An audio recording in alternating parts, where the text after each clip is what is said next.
ಎಲ್ಲರಿಗೂ ನಮಸ್ಕಾರ. ನೋಡಿ, ಟೊಮೆಟೊ ಎಷ್ಟು ಚೆನ್ನಾಗಿ ಕಾಣಿಸ್ತಾ ಇದೆ.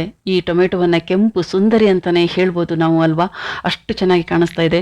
ಇವಾಗಂತೂ ಬಿಡಿ, ಎಲ್ಲಿ ನೋಡಿದರೂ ಟೊಮೆಟೊ ಮಾರ್ಕೆಟ್ನಲ್ಲಿ ತುಂಬ ಚೀಪಾಗಿ ಸಿಗ್ತಾ ಇದೆ. ಇಲ್ಲಂತೂ 5 ರೂಪಾಯಿ, 10 ರೂಪಾಯಿ, 8 ರೂಪಾಯಿ ಕೆಜಿ ಎಲ್ಲ ಆಗಿದೆ, ಮತ್ತು ತುಂಬ ಫ್ರೆಶ್ ಆಗಿ ಸಿಗ್ತಾ ಇದೆ.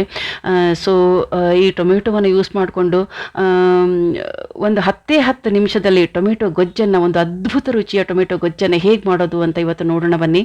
ನೋಡಿ, ಮೊದಲಿಗೆ ನಾನು ಒಂದು ಬಾಣಲೆ ತೊಗೊಂಡಿದ್ದೀನಿ, ಮಣ್ಣಿನ ಮಡಿಕೆಯನ್ನು ತೊಗೊಂಡಿದ್ದೀನಿ. ಅದಕ್ಕೆ ಒಂದು 3 ಸ್ಪೂನ್ ಕೊಬ್ಬರಿ ಎಣ್ಣೆಯನ್ನು ನಾನು ಸೇರಿಸ್ತಾ ಇದ್ದೀನಿ. ನೀವು ಇಲ್ಲಿ ಯಾವುದೇ ಅಡುಗೆ ಆಯಿಲ್ ನಿಮ್ಮ ಮನೆಯಲ್ಲಿ ಯಾವುದು ಯೂಸ್ ಮಾಡ್ತೀರೋ ಅದನ್ನು ಯೂಸ್ ಮಾಡ್ಕೋಬೋದು. ಸೊ ಎಣ್ಣೆ ಚೆನ್ನಾಗಿ ಕಾದ್ಮೇಲೆ ಇವಾಗ ಸಾಸಿವೆಯನ್ನು ಹಾಕ್ಕೊಳ್ತಾ ಇದ್ದೀನಿ. ಇದಕ್ಕೆ ಸಾಸಿವೆ ಸ್ವಲ್ಪ ಚಟಪಟ ಅಂದ ಕೂಡಲೇ ಇದಕ್ಕೆ ನಾವಿವಾಗ ಹಸಿಮೆಣಸನ್ನು ಆ್ಯಡ್ ಮಾಡ್ಕೊಳ್ಳೋಣ. ಒಂದು 5-6 ಹಸಿಮೆಣಸನ್ನು ತೊಗೊಂಡಿದ್ದೀನಿ. ಈ ಥರ ಉದ್ದ ಸೀಳ್ಕೊಂಡು ಹಾಕ್ಕೊಂಡಿದ್ದೀನಿ ನಾನಿಲ್ಲಿ. ನೀವು ಬೇಕಾದರೆ ಸಣ್ಣ ಸಣ್ಣ ಕಟ್ ಮಾಡಿಕೊಂಡು ಕೂಡ ಹಾಕೋಬಹುದು ಇದಕ್ಕೆ. ಸೊ ಇದು ಸ್ವಲ್ಪ ಚೆನ್ನಾಗಿ ಫ್ರೈ ಆಗಲಿ. ಇದು ನಮಗೆ ರೊಟ್ಟಿಗೆ, ಚಪಾತಿಗೆ ಮತ್ತು ಅನ್ನಕ್ಕೆ ಕೂಡ ಕಲಿಸ್ಕೊಂಡು ಕೊಡೋಕ್ಕೆ ಕೂಡ ತುಂಬ ಚೆನ್ನಾಗಿರುತ್ತೆ. ಸೊ ಇವಾಗ ನೋಡಿ, ಬೆಳ್ಳುಳ್ಳಿ ಒಂದು 2 ಗಡ್ಡೆ ದೊಡ್ಡ ದೊಡ್ಡ ತೊಗೊಂಡಿದ್ದೆ. ಅದನ್ನು ಚೆನ್ನಾಗಿ ಜಜ್ಜಿಕೊಂಡು ಅದರ ಸಿಪ್ಪೆ ಎಲ್ಲ ತೆಕ್ಕೊಂಡು ಸೇರಿಸ್ತಾ ಇದ್ದೀನಿ. ಇವಾಗ ಒಂದು 2 ಗಡ್ಡೆ ದೊಡ್ಡ ತೊಗೊಂಡು ಜಜ್ಜಿಕೊಂಡು ಸೇರಿಸ್ತಾ ಇದ್ದೀನಿ. ಪೇಸ್ಟ್ ಎಲ್ಲ ಸೇರಿಸೋಕ್ಕೆ ಹೋಗಬೇಡಿ, ಇದಕ್ಕೆ ಚೆನ್ನಾಗಿರಲ್ಲ. ಜಜ್ಜಿಕೊಂಡು ಈ ಥರ ಸೇರಿಸಿದ್ರೆ ಟೊಮೆಟೊ ಗೊಜ್ಜು ತುಂಬಾ ಅದ್ಭುತವಾಗಿ ಬರುತ್ತೆ. ಸೊ ಬೆಳ್ಳುಳ್ಳಿ ಸೇರಿಸಿ ಆಗಿದೆ, ಹಸಿಮೆಣಸು ಸೇರಿಸಿ ಆಗಿದೆ, ಸಾಸಿವೆ ಸೇರಿಸಿ ಆಗಿದೆ. ಇವಾಗ ಇದಕ್ಕೆ ನಾವು ಸ್ವಲ್ಪ ಕರಿಬೇವನ್ನು ಕೂಡ ಸೇರಿಸ್ಕೊಂಡ್ಬಿಡೋಣ. ಇದನ್ನು ಚೆನ್ನಾಗಿ ಫ್ರೈ ಮಾಡ್ಕೊಳ್ಳೋಣ. ಈ ಟೊಮೆಟೊ ಗೊಜ್ಜಿಂದು ಒಂದು ವಿಶೇಷತೆ ಏನಂದರೆ, ಇದನ್ನು ನಾವು ಎಷ್ಟು ಚೆನ್ನಾಗಿ ಫ್ರೈ ಮಾಡ್ಕೊಳ್ತೀವೋ ಅಷ್ಟು ದಿನ ನಮಗೆ ಬಾಳಿಕೆ ಬರುತ್ತೆ. ಸೊ ಇದನ್ನು ನಾವು ಫ್ರಿಜ್ಜಲ್ಲಿ 20 ಡೇಸ್ ಬೇಕಾದರೂ ಇಟ್ಕೊಂಡು ತಿನ್ಬೋದು. ಸೊ ಇವಾಗ ನೋಡಿ, ಒಂದು 3 ಆನಿಯನ್ ಮೀಡಿಯಮ್ ಸೈಜ್ದು ತೊಗೊಂಡು ಅದನ್ನು ಸಣ್ಣದಾಗಿ ಹೆಚ್ಚಿಕೊಂಡು ಅದನ್ನು ಕೂಡ ಆ್ಯಡ್ ಮಾಡಿದ್ದೀನಿ. ಇವಾಗ ನಾನು ಆನಿಯನ್ ಕೂಡ ಆ್ಯಡ್ ಮಾಡಾಯಿತು.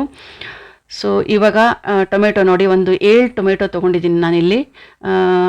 ನಾಟಿ ಟೊಮೆಟೊ ತೊಗೊಂಡಿದ್ದೀನಿ. ಇದನ್ನು ಫಾರಮ್ ತೊಗೊಂಡ್ರೆ ಅಷ್ಟು ಚೆನ್ನಾಗಿರಲ್ಲ. ಒಂದು ವೇಳೆ ಫಾರಮ್ ತೊಗೊಂಡ್ರಿ ಅಂದರೆ ಇದಕ್ಕೆ ನೀವು ಹುಣಸೆಹಣ್ಣು ಸೇರಿಸಬೇಕಾಗುತ್ತೆ. ಇದಕ್ಕೆ ಇದು ಹುಳಿ ಇರೋದ್ರಿಂದ ಇದಕ್ಕೆ ಹುಣಸೆಹಣ್ಣು ಸೇರಿಸೋದು ಅವಶ್ಯಕತೆ ಇಲ್ಲ.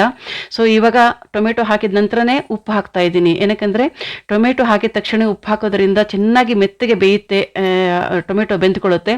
ಸೊ ಅದಕ್ಕೋಸ್ಕರ ಉಪ್ಪು ಕೂಡ ಸೇರಿಸಿದ್ದೀನಿ. ಇವಾಗ ಇದನ್ನ ಎಲ್ಲನೂ ಕೂಡ ಚೆನ್ನಾಗಿ ಮಿಕ್ಸಪ್ ಮಾಡಿಕೊಂಡು ಇವಾಗ ಇದನ್ನು ಸ್ವಲ್ಪ ಮುಚ್ಚಿ, ಲಿಡ್ ಮುಚ್ಚಿ ಬೇಯಿಸಬೇಕಾಗುತ್ತೆ. ಅದೇ ನಾ ಹೇಳಿದ ಹಾಗೆ, ಒಂದು ವೇಳೆ ನೀವು ಫಾರ್ಮ್ ತೊಗೊಂಡ್ರೆ ಅದಕ್ಕೆ ಹುಣಸೆಹಣ್ಣು ಸೇರಿಸಬೇಕಾಗುತ್ತೆ. ಇದಕ್ಕೇನು ಹುಣಸೆಹಣ್ಣಿನ ಅವಶ್ಯಕತೆ ಇಲ್ಲ. ನೋಡಿ, ಚೆನ್ನಾಗಿ ಕುದೀತಾ ಇದೆ. ಇವಾಗ ಇದು ನಾವು ಎಷ್ಟು ಚೆನ್ನಾಗಿ ಫ್ರೈ ಮಾಡ್ಕೊಳ್ತೀವೋ ಇದು ಅಷ್ಟು ದಿನ ಬಾಳಿಕೆ ಬರುತ್ತೆ. ಅಂದರೆ ಹೆಚ್ಚು ದಿನ ಇಟ್ಕೊಂಡು ತಿನ್ಬೋದು. ಇದನ್ನು ಇನ್ನೂ ಸ್ವಲ್ಪ ಮುಚ್ಚಿ ಬೇಯಿಸ್ತಾ ಇದ್ದೀನಿ. ನೋಡಿ, ಚೆನ್ನಾಗಿ ಬೆಂದಿದೆ ಇವಾಗ ಇದು. ಇದನ್ನು ಬೇಕಾದರೆ ನೀವು ಸ್ಮ್ಯಾಶರ್ ಇದ್ದರೆ, ಆಲೂಗಡ್ಡೆ ಎಲ್ಲ ಸ್ಮ್ಯಾಶ್ ಮಾಡ್ತೀರಲ್ವ, ಆ ಥರದ್ದು ಏನಾದ್ರು ಇದ್ದರೆ ನೀವು ಈ ಸ್ವಲ್ಪ ಈ ಥರ ಜಜ್ಜಿಕೊಂಡು ಸ್ಮ್ಯಾಶ್ ಮಾಡಿಕೊಂಡ್ರೆ ಸಾಕಾಗುತ್ತೆ ಇದು. ಸೊ ಇವಾಗ ಇದಕ್ಕೆ ನಾನು ಸಾಂಬಾರ್ ಪುಡಿ ಸೇರಿಸ್ತಾ ಇದ್ದೀನಿ. ಇದೇ ಇಂಪಾರ್ಟೆಂಟ್ ಇಲ್ಲಿ. ಆ್ಯಕ್ಚುಲಿ ಕೆಲವರು ಬರೀ ಖಾರದ ಪುಡಿ ಸೇರಿಸಿ ಮಾಡ್ಕೊಂಡ್ಬಿಡ್ತಾರೆ, ಅದು ಚೆನ್ನಾಗಿರಲ್ಲ. 1.5 ಸ್ಪೂನು ಈ ಬೇಳೆ ಸಾರಿಗೆಲ್ಲ ಹಾಕ್ತೀವಲ್ವ ಸಾಂಬಾರು ಪುಡಿ, ಅದನ್ನು ನಾನು ಸೇರಿಸ್ತಾ ಇದ್ದೀನಿ. ಹಾಗೆ ಸ್ವಲ್ಪ ಒಂದು ಅರ್ಧ ಸ್ಪೂನಷ್ಟು ಅರಿಶಿನ ಪುಡಿ ಕೂಡ ಸೇರಿಸ್ತಾ ಇದ್ದೀನಿ ಇಲ್ಲಿ.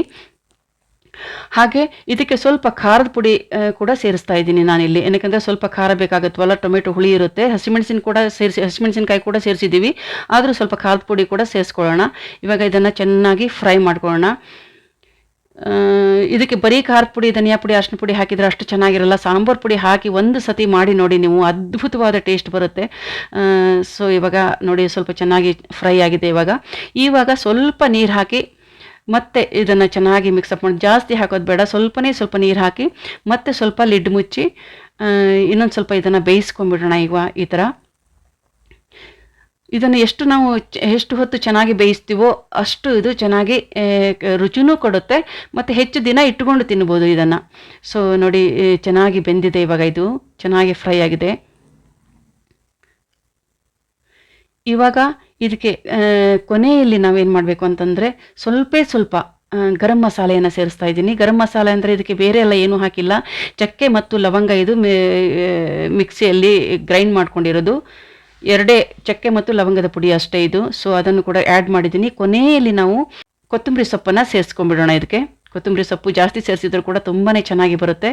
ನಾಟಿ ಕೊತ್ತಂಬರಿ ಸೊಪ್ಪೆ ತೊಗೊಳ್ಳಿ, ಫಾರಮ್ ಕೊತ್ತಂಬರಿ ಸೊಪ್ಪು ಆದರೆ ಅಷ್ಟು ಚೆನ್ನಾಗಿ ಬರಲ್ಲ. ಸೊ ನಾಟಿ ಕೊತ್ತಂಬರಿ ಸೊಪ್ಪು ಇದನ್ನು ಸೇರಿಸ್ಕೊಂಡಿದ್ದೀನಿ ನಾನು. ಆಯಿತು, ಇವಾಗ ಇದಕ್ಕೆ ಇಷ್ಟೇ ಇಂಗ್ರೀಡಿಯೆಂಟ್ಸು ಎಲ್ಲವೂ ಕೂಡ ಮನೆಯಲ್ಲಿ ಇರುವಂಥದ್ದೇ ಮತ್ತು ಪಟಾಪಟ್ ಅಂತ ರೆಡಿ ಆಗುತ್ತೆ. ದೋಸೆಗೆ, ರೊಟ್ಟಿಗೆ, ಅಕ್ಕಿ ರೊಟ್ಟಿಗಂತೂ ಒಂದು ಒಳ್ಳೆ ಕಾಂಬಿನೇಷನ್ ಅಂತಲೇ ಹೇಳ್ಬೋದು. ಮತ್ತೊಂದು ಸ್ವಲ್ಪ ಲಿಡ್ ಮುಚ್ಚಿ ಇನ್ನೊಂದು ಸ್ವಲ್ಪ ಬೇಯಿಸ್ಕೊಳ್ಳೋಣ. ಇದು ರೆಡಿನೇ ಆಗೋಯ್ತು. ಸೊ ಟೊಮೆಟೊ ಗೊಜ್ಜು, ಅದ್ಭುತವಾದ ಟೊಮೆಟೊ ಗೊಜ್ಜು ರೆಡಿ ಆಯಿತು. ಸಾಂಬಾರು ಪುಡಿ ಹಾಕಿ ಒಮ್ಮೆ ನೀವು ಮಾಡಿ ನೋಡಿ, ಪದೇ ಪದೇ ಮಾಡ್ತೀರಾ, ಟೊಮೆಟೊ ತಂದು ಮಾಡ್ತೀರಾ, ಅಷ್ಟೊಂದು ಚೆನ್ನಾಗಿರುತ್ತೆ. ಸೊ ಆರಾಮಾಗಿ ಇದನ್ನು ಫ್ರಿಜ್ಜಲ್ಲಿ ಒಂದು 20 days ಖಂಡಿತ ಇಟ್ಕೊಂಡು ತಿನ್ಬೋದು. ಅಂದರೆ ನಾನು ಹೇಳಿದ ಹಾಗೆ ಚೆನ್ನಾಗಿ ಫ್ರೈ ಮಾಡ್ಕೋಬೇಕು. ಎಷ್ಟು ಚೆನ್ನಾಗಿ ಫ್ರೈ ಮಾಡ್ಕೊಳ್ತೀವೋ ಅಷ್ಟು ಚೆನ್ನಾಗಿ ಬಾಳಿಕೆ ಬರುತ್ತೆ. So thank you so much for watching. ಧನ್ಯವಾದಗಳು.